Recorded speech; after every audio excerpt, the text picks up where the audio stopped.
episode 3 of Geek in the Garden, and thank you very much if you've watched the first couple of videos, and if you haven't subscribed to me yet, make sure you do.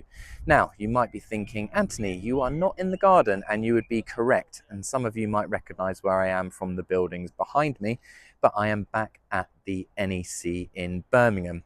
No, it is not time just yet to build my showcase garden, but I'm here for a bit of a site visit.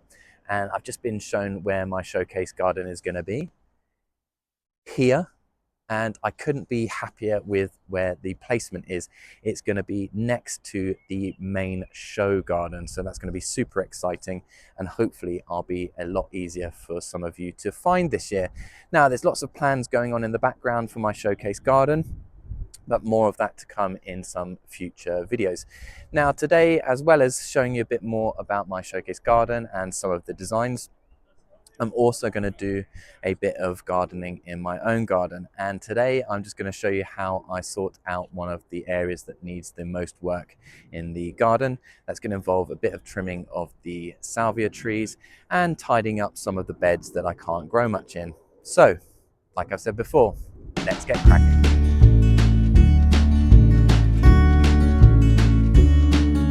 So this is where this all started. In 2023, I remember coming to this exact location and speaking to Adam, who most of you will know as Green-Fingered City Boy, just about what it took to get a beautiful border and whether or not he enjoyed the process, and was really inspired. Now, 2024, I had had a little boy and just didn't have the time to get a garden together. But in 2025, this also became the spot of my beautiful border, which lots of you came to visit last year, and I was awarded a platinum medal for it. So it's really strange coming back here a few months later. I can still see the outline of where my garden was, and in some ways it's a bit emotional, but it has led me to design a showcase garden for this year, which I am really excited about.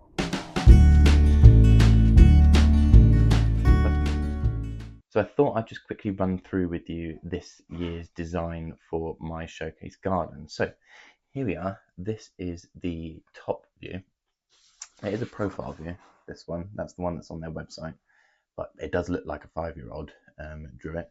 I have not used any kind of CAD software or any AI to design this. It's all sort of hand drawn. So I kind of go through a process of drawing sketches out and some of the other designs until I've settled on one, and then I kind of redraw it when I'm happy with everything. So my garden is themed around music, and the type of garden I'd have probably designed when I was 18 years old, and I still am into kind of rock music, and as a very sort of emo kid, wore dark colours, that sort of thing. So as you see in the middle, I've got this bass clef running through the middle with the 2 dots there.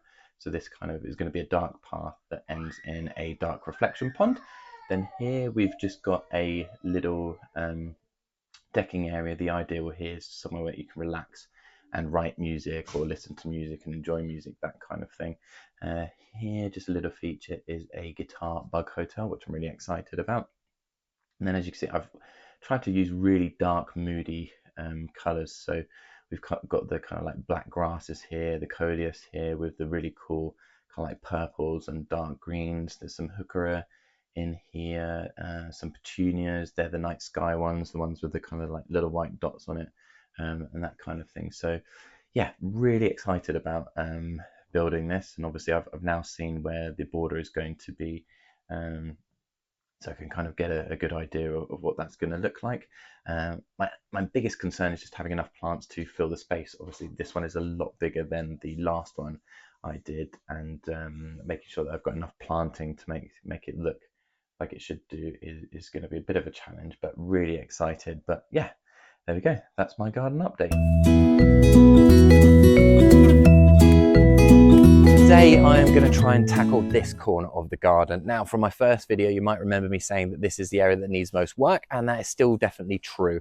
I've picked a beautiful day to do it. As you can see, this morning was bright, beautiful sunshine, and now we're abreast with hurricane winds and a little bit of a drizzle. But there's a few things that I'm going to try and do today. The first one is to give the Salix willow a bit of a trim. Now, these grow super rapidly, so there's no harm in taking a good few inches off these at the moment, and come spring most of this will have grown back already. Now the other bit is down here has become a bit of a dumping ground. This is all stuff that can't go in the compost bin, but I've been too lazy to take to the dump. And this was supposed to be a bit of a bug hotel area, which needs a bit of a tidy up too. At the moment, it's just, again, where I've been chucking everything. And the area behind me, the grass has started to come through, but it's not supposed to be a lawn. This is supposed to be a bed. So what I'm going to do is level this out a bit. I'm going to try and put some cardboard on top of it, put some compost on top, sprinkle some wildflowers, and hope for the best. So, as we say, let's get cracking.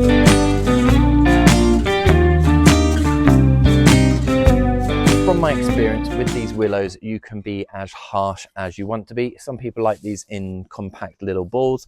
Other people like to let them grow a bit bigger. But for me, it's becoming a bit too wild. So I'm going to take a good few inches, probably even about ½ a meter on some of these stems, so that come spring, this shape is looking really good.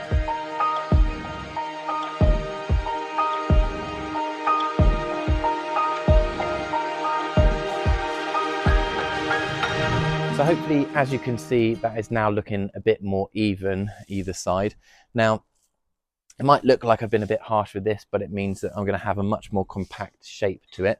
I don't want to take a lot more off than what I have done, because I want this to look quite full also. So give this a couple of months and it is going to be looking absolutely beautiful.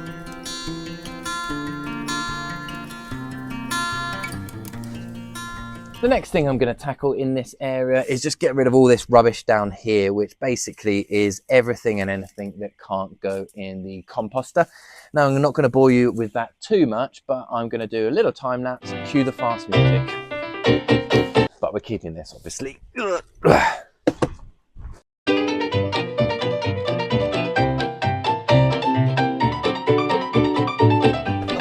I am not loving this weather for gardening at all, but we must crack on. Now, I've kind of semi-leveled these beds behind me, and then I'm going to just place some cardboard on top to suppress the weeds and to act as something that I can put the compost on top of.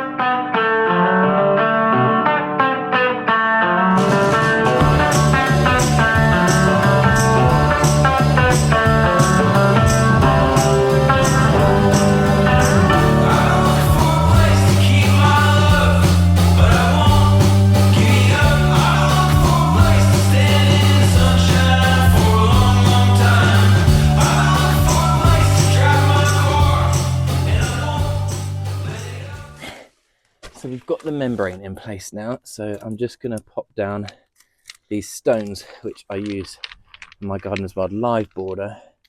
As you can see, they're absolutely beautiful colours.